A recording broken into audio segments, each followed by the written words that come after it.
young bucks that are in art, they try to make it arty, or by using video and lighting or editing. Is that the concept, to make it as much art as you can with what you have? Yeah, Technology. pretty much. Yeah, that's like the Steven Spielberg Bergification of film, because it's no longer about the auteurs,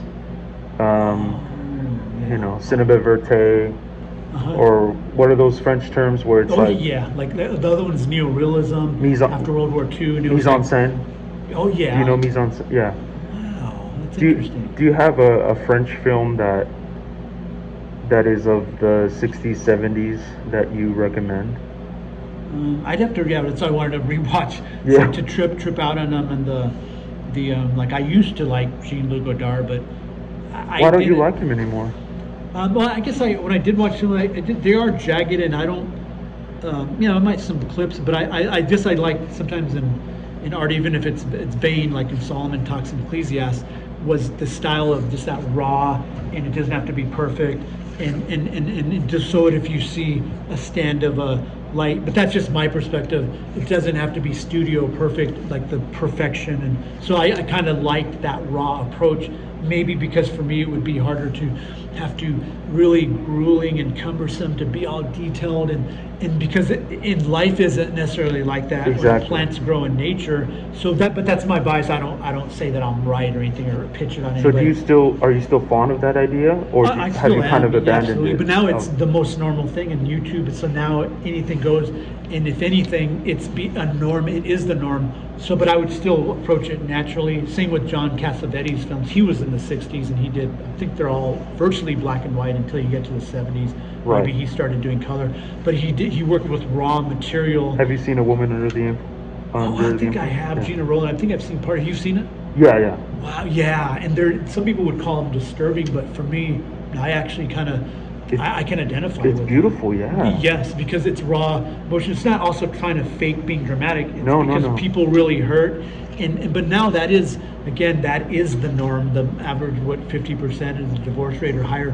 Average family is dysfunctional. So now there's nothing really. I'm not saying that it's not new and breaking ground, but you know what I mean. Yeah. But I'd still follow that path of realism, and that realism would incorporate a homeless man who maybe he went to drugs because of unresolved trauma, and he's the crazy man that people, but versus going up to him and actually giving him the time of day and showing empathy and compassion, maybe you could make an impact in his life, and maybe he'll change his life and go into gospel rescue. But so we have to look at it, I think, in a different way. And there's not like better than or putting people down in order to elevate yourself. It really wouldn't make sense and also in relation to if they're not secular and they do follow Christ. So that would, if that makes any sense. Yeah. I wish there were more Christian filmmakers that were like Cassavetes or Godard. You know what I mean? Yeah, I don't know if they were Christian. I don't know, but they were I guess secular or something. But I don't know if they were. That's true. I had to distinguish that Cassavetes and Jean-Luc Godard. If anything, that tended to be the norm of kind of like atheism, and there was. I think there is or was or kind of nihilism, and kind of even an arrogance, kind of like hating on Christ. And stuff. So I don't know that Cassavetes. Maybe he was like a Catholic, but I don't think Jean-Luc Godard, to my knowledge, I don't know. But in fact, if anything, Luis Buñuel, a Mexican director, actually originally from Spain and then defected to Mexico, he actually made films that kind of poking fun at the Catholic Church. I'm so glad you mentioned him. Yeah. Yeah. I saw Elle.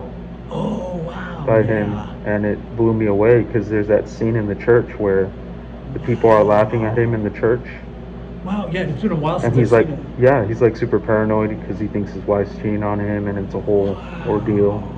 Wow, yeah, it's cool that you get to watch it and knowing Spanish, and I'm learning better Spanish. Yeah. You can actually hear I don't need subtitles, That's really cool. Yeah. Wow, you're lucky. That's really cool. So you're learning Espanol? Yeah, more and more, and then I've studied it in school, but I think I'm getting better, and sometimes go to Mexican Spanish speaking churches, and then it forces me to hear, but other times I can't understand, but sometimes I can. Are you learning French as well? I'm trying to I like that one because of just the way it sounded. It might be pretentious, and I don't care. It has a poetic ring, Of course. but I don't mean to. It's not to put it on any pedestal, but I did. It was kind of cool. That was kind Yeah, of fun. you were telling me earlier that that's why you want to watch French films Yeah, more. yeah, and he'll help me To learn. Yeah, sort of like it's like I think they call it cultural assimilation or whatever the terms are. That as much as you can, like, because if you went to a place, you have a better likelihood, they say, to learn it because you're forced to or something like that. Right. And you're bombarded by it and stuff. Yeah. Do you have any final thoughts for any young filmmakers out there? I know I asked you earlier, but Oh, okay. Yeah, just if I have a if I'm talking about a believer filmmaker, then yeah, it would just be to not compromise. But if it was a secular, I wouldn't really know how to advise. I have been there, and I did have all my I don't know if they were dreams of I don't want to say grandeur or this and that or what you hope. And Illusions then, of Grandeur. Yeah. but on the other hand, maybe it was just a matter of persistence because if somebody did just persist, then wouldn't did Squeaky Will has to get the grease. So to not give up. Nowadays that the YouTube, I remember seeing something that it was an automatically populated by YouTube, and how much does a $10 million views, and it was only like $5,000. So I don't know how people. I guess they make money not just from certainly not from the monetizing, but it's from the donations that they solicit. But some people, they turn off so you don't get commercials, and I actually respect that because it shows that they're not trying to make their bread and butter, and they'll literally just turn it off, and you don't get pop-ups. Right. So that I would honestly probably tend to be, but that's just my bias to do. So I'm the same with film or that I don't know because it is an industry and. What are your objectives? Are you a believer? I'm looking at it from those perspectives, to be frank, but then I still would just find every single possible one, and even then you would keep trying over and over and over and over, and sometimes it so happens just with the Sylvester Stallone with Rocky, I don't know if it was 400 or 800 times rejected. He kept persisting.